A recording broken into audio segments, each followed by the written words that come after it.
Hello and welcome back to SYBI. Should you buy it? The question on everyone's mind nowadays. Now they're all stuck inside, we're just playing on computer games, playing on console games. It's a big question, it's an important question. So the question I have for you today is, should you buy it? Should you buy what? Well, it's the brand new Pokémon Snap. This game was released for the Switch. It is a reboot, I guess, of the original Pokémon Snap, which came out on the Nintendo 64 22 years ago. They've had it on the back burner for 22 years, out of nowhere. Earlier this year they were like, fuck it, let's do a reboot. Loads of new Pokémon, loads of cool new things. It's gonna be epic. So, as all reviews should, I'm going to go over the positives, I'm going to go over the negatives, but in the end, there's only one thing that matters, and that's the question. Should you buy it? So, probably the most important part of this review is going to be what the actual game is, because if you're a fan of the Pokémon main game series, this is pretty much totally different. There's a few similarities that you'll be able to recognize from the main games, but the concept is vastly different. There's no battling, there's no gyms, there's no Pokemon League, there's no evolution, there's Pokemon. That's the similarity. And there's a professor. That's another similarity. So this is a side game. It's a side game of the Pokemon franchise. Now, I've never played the original Pokémon Snap. I never played the Nintendo 64 version. So, I'm not going to be comparing it to that. If you want a review of that, I won't be able to do it, unfortunately. I could probably get it on an emulator. Don't tell Nintendo, I don't emulate games. So, the basics of it is, you're a photographer, basically. You're a researcher. And you're working under Professor Mirror in the Lental region, which is a new region, it's never been seen before, which is split into a number of different islands, and your aim is to create what's known as a photodex. Now, obviously, that's going to strike some similarities to a Pokédex. It is basically like a Pokédex. There's basic info, there's descriptions, but instead of it just being like one picture of the Pokemon, or an animated picture as it has become in the later games, photos you take whilst you're in the field in the Lental region are the photos that are shown in your photodex. There's a bunch of different environments. There is a huge number of Pokemon. I've still not found all the Pokemon. I've not even finished the game.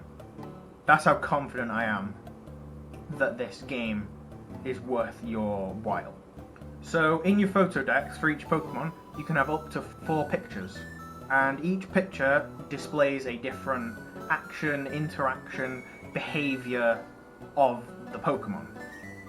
So as you take more pictures, you'll gather more points. When you get to a certain point threshold, you'll level up, and a different route is taken, but it's done in a way that is very natural. Like, Pokemon themselves alter your route. And it's quite cool to see that, I'm not going to lie. It's quite a nice way of reviewing the same area, but having a different vantage point. Pictures you take get graded by Professor Mirror. So there's 6 categories that you're graded in: pose, size, direction, placement, other Pokemon, and background.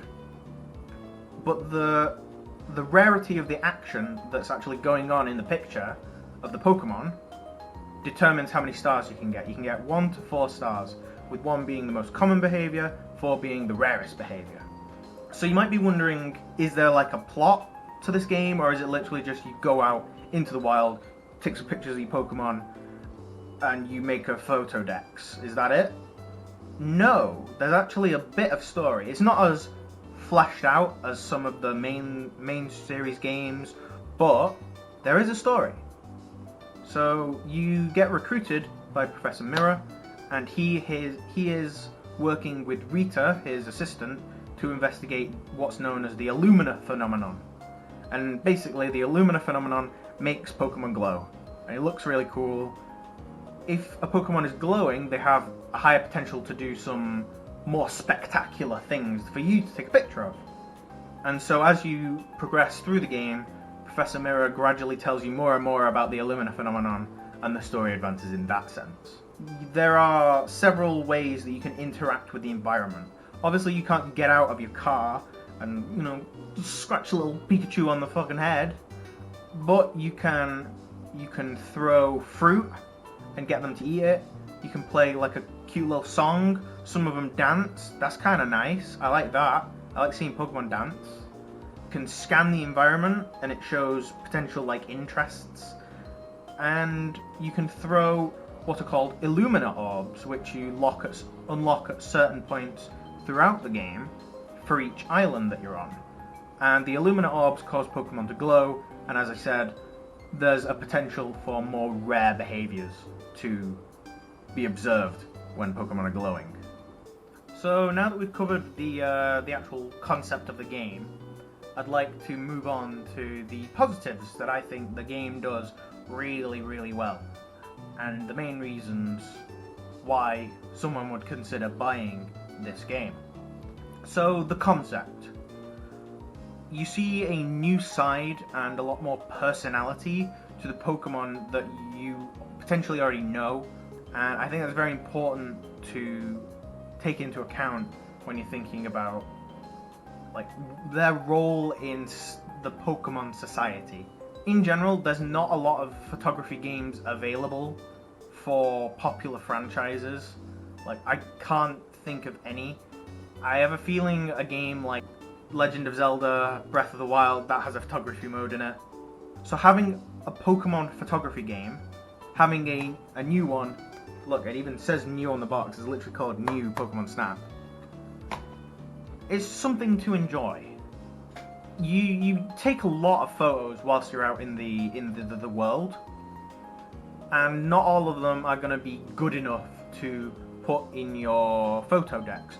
But as the player, you have your own little area inside the lab, and you can save photos, and they'll go into your area, and you can just look at them later. The game's graphics, it's beautiful. It's a beautiful game. Everything is so realistic. It's vibrant. Like, the courses, whilst they're not hugely long, they're so rich. They're full of stuff to just look at. They're full of Pokemon. They're full of fauna. They're full of just detail. It's so good.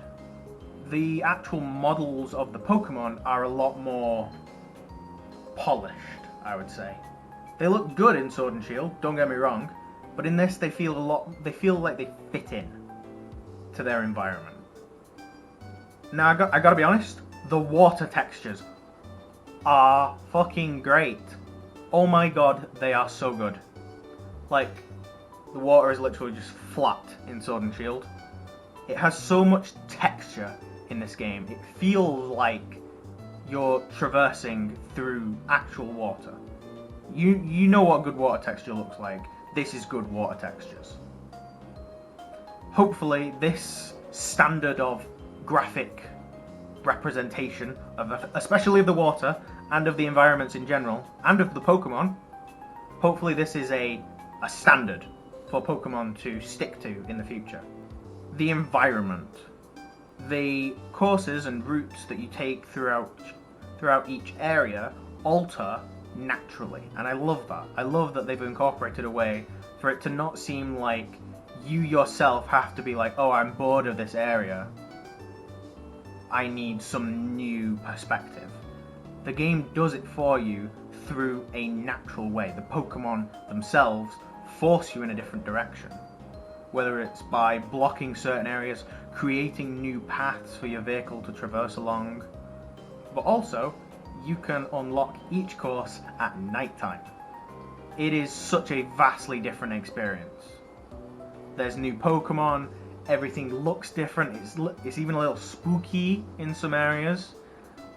And because you're going to be going over the same few areas, trying to find new rarer Pokemon or different behaviors to add to your Pokédex, it doesn't feel like there is a lack of substance. There is so much stuff crammed into every single little bit, and they've tried so hard to make it this ecosystem that works, and they've succeeded. They've absolutely succeeded. The Pokémon. So expanding on the fact that I've just said the word ecosystem, and the fact that it works, this is something the Pokédex has been doing for the last few years. They've been adding entries of how one Pokémon relates to a different Pokémon, how they interact, how they don't get on, how they work together, whatever. But you never see it in the games. You never see it in the mainstream games. But in this game, you do. There is so many different potential interactions. You can lead Pokemon to other Pokemon just to fucking see what happens. And because there's so many different combinations of trying to get different Pokemon together, just seeing like rare happenings, even just like you'll see in the trailer, I'll put it in, there's like a Scorbunny kicking a bit of like fruit and just scorching it, and other Pokemon are gathered around watching it. It's so well done how they've made this ecosystem thrive within itself. The voice acting. In my experience, this is the first Pokemon game that I've ever played with voice acting. These are human characters with voices during cutscenes, and it is glorious. I love it. It adds so much personality to the main two characters, and even when you're not in a cutscene and they're not saying every bit of dialogue that you're seeing come up on the text bar at the bottom, there's like a whole repertoire for just like certain specific moments during gameplay that they'll just say. There's even the option to turn the voice acting off completely. You can just like mute the voices if you really want to. I don't see why you would, because again, it's great. I think this is definitely a great step in the right direction for Pokemon in general. Pokemon needs voice acting. Like, I get that it might have like issues with the canon or the TV shows when it comes to voicing these guys later, but why not? Why not? Why not just have voice actors during cutscenes or something? Don't have them during general gameplay if it's too much of a hassle. Have them during cutscenes. Please. It will be so good. I promise you. I know you're watching, Pokemon Company. I know you're out there, Masuda, watching on what people think of your new game. My advice to you, voice acting in Legends Arceus, please. You know what to do. The controls. There's 4 different presets for you to choose from. You can't customize it fully, unfortunately. This is just a new addition once again. It helps with accessibility, and you can even change how quick the camera moves, and if you want to do motion control for like a 360 experience, you can do that. That's an option. It's completely within the realms of possibility now. Objectives. Now these are little like quests almost for you to find certain behaviors of certain Pokemon. These objectives just add an extra emphasis on trying a whole manner of different ways of interacting with the environment and the Pokemon around you. You know that you're getting a reward out of finding some rare things. Even if it's not suitable for the Pokédex, the schmucks that give you the objectives will still take it. So it's a win-win. The only downside to the objectives is that the actual reward, if you're not super into like editing the pictures that you take, if you like them, and adding like filters and decorative stickers and stuff like that, it's not that useful, but it's still something to do, and I like that. Now, unfortunately, as good as this game is, and as much praise as I have given it, there are some downsides. The voice catchphrases. Now I know that I've just said, oh, the voice acting's really good. I would love to see it in more Pokemon games. I would. I really would. But there is one fucking catchphrase that just annoys me. It annoys me all of the time.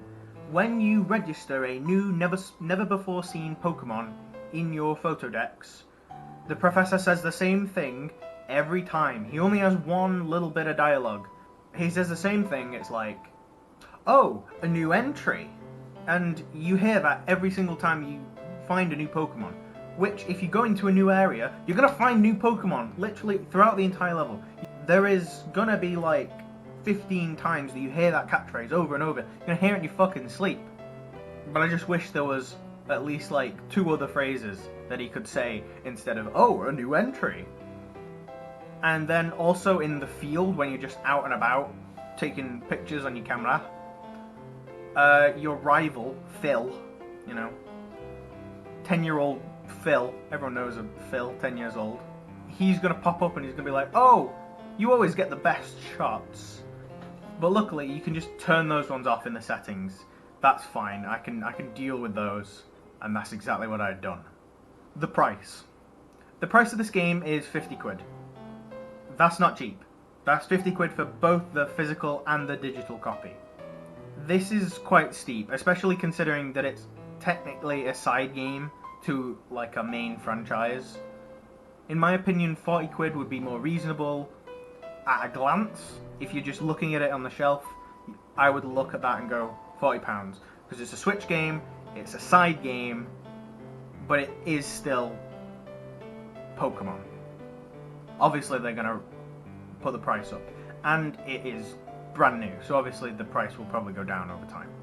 But due to the large replayability and the amount of fun and the amount of exploration this game offers, I would say that 50 quid in general is not that bad for this game, so long as you, the player, takes it to heart, embodies the message of the game, and goes out and gets as much out of the game as possible.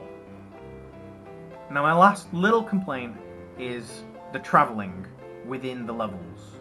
You travel around in this little pod, and annoyingly, you can't stop the pod.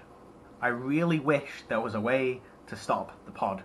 You've got to take all the photos that you take on the go. So you're moving like this, you're trying to take a picture of something that's also moving at the same time, so say it's like flying around. It's hard. Like, I get that there's a challenge aspect to it, but I really wish you could stop the car. I don't want to reverse, I don't want to speed up, I just want to stop. I just want to stop and admire whatever's going on. And that is, amazingly, all the complaints that I have about this game. So, overall, this game is, by majority, flawless. It's simple, it's relaxing, it's enjoyable, and there's plenty of variation with the Pokemon, the environment, to observe, to play around with them. And it's a perfect setting for you to just try and build up your photo decks. Nothing shoved in your face, trying to emphasize that a deadline needs to be met or the story needs to be progressed. You can just do what you want, unlock some new areas, some new times, and it's fun. You can just take a relaxing journey through this wild region, which is pretty much unexplored, and you can watch Pokemon frolic in their natural habitat. What's not to love about that? Cute little creatures, natural habitat, take some pictures, relax.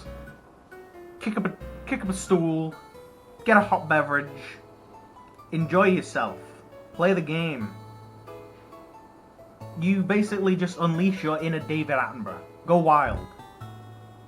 There's endless amounts of fun just to be had watching the Pokemon. You don't even have to take pictures of them. You just see them in their habitat, interacting with one another, playing with one another, chasing one another, whatever you want to do.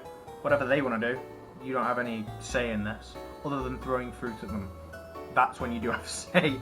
That's when you do have an impact on the environment. And of course, at the same time, you're uncovering the mysteries of the Illumina phenomenon and seeing where that leads you. Of course, the question is, should you buy it? If you're a Pokemon fan and the concept of this game scares you or worries you, I would absolutely recommend giving it a chance.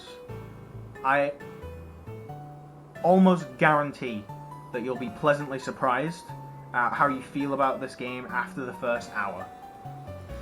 If you're totally new to the Pokemon world like you've never played the main games before, then this is a really good way of introducing yourself into the franchise without the stress of having to deal with leveling and training and gym battles and leagues and story heavy exposition. It's a good way of introducing yourselves to these characters that you're going to become acquainted with if you ever go on to play the main series games. On the other hand, if you're looking for a challenge or a battle system of any kind, this game is not for you. This is not where you should be looking, but if you are looking for a challenge and a battle system of any kind, stick around for the next video because I'm reviewing a game that you might be interested in. But if you love the idea of Pokemon in general, and you love the idea of being around them in the real world even, yes, you should buy this game. And who knows, maybe on your travels through this new region, you'll even see some cool legendaries.